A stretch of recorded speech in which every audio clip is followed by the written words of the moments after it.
একসাথে 4 কন্যা সন্তানের জন্মে যেখানে আনন্দ আর উৎসবে মুখর হওয়ার কথা ছিল, সেখানে দারিদ্র্যের নিষ্ঠুর কশাঘাতে আনন্দ এখন রূপ নিয়েছে বিষাদে। মসজিদের মুয়াজ্জিন হয়েও 4 নবজাতকের আহার জোগাতে বাবাকে ধরতে হয়েছে ভ্যানের হ্যান্ডেল। তারপরও সন্তানদের খাবার জোগাড় করা হয়ে যাচ্ছে কষ্টসাধ্য। 10 সদস্যের বিশাল পরিবারের ঘানি টানতে গিয়ে আজ দিশেহারা অসহায় বাবা। আজকে আছি বাগেরহাট জেলার রামপাল উপজেলার একদম প্রত্যন্ত গ্রামে, পাশেই ঘষিয়াখালী চ্যানেল। তো আজকে যে পরিবারটিতে এসেছি, এখানে 4টি বাচ্চা দেখতেছেন। এখানে খাদিজা, পারিশা, মুমতাহিনা আর আদিবা আছে। অবস্থাটা দেখতেই পাচ্ছেন যে খুবই নিম্ন মধ্যবিত্ত, দারিদ্র পীড়িত একটি ফ্যামিলি এটা। তো আলহামদুলিল্লাহ এই ভিডিওটা দেখার পরে সম্মানিত শাইখ রফিক বিন লোকমান মাদানী হাফিজুল্লাহ আমার সাথে যোগাযোগ করেন এবং দ্রুত গতিতে এই পরিবারটিকে সরজমিনে দেখে ওনাকে একটা রিপোর্ট পেশ করার জন্য আমাকে বলেন।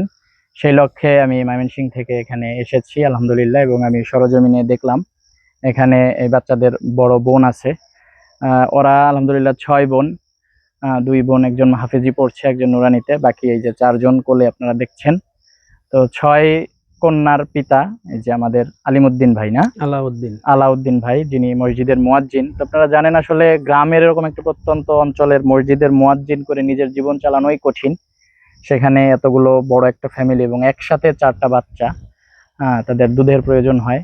তো এই সার্বিক বিষয়গুলো দেখে আলহামদুলিল্লাহ শাইখ রফিক বিন লোকমান মাদানী হাফিজুল্লাহ ওনার হৃদয়ে নাড়া দিয়েছেন এবং উনি আমাকে তদন্ত করতে পাঠিয়েছেন, এবং আমি সার্বিক বিশ্লেষণ করে ওনাকে বিষয়গুলো জানানোর পরে আলহামদুলিল্লাহ এই বাচ্চাদের জন্য 50,000 টাকা উনি ডোনেশন করেছেন, যাতে বাচ্চাগুলো কমপক্ষে বা কোটার দুধ বা যাবতীয় যে অতি প্রয়োজনীয় বিষয়গুলো কিনে এই বাচ্চাগুলো ভালোভাবে চলতে পারে।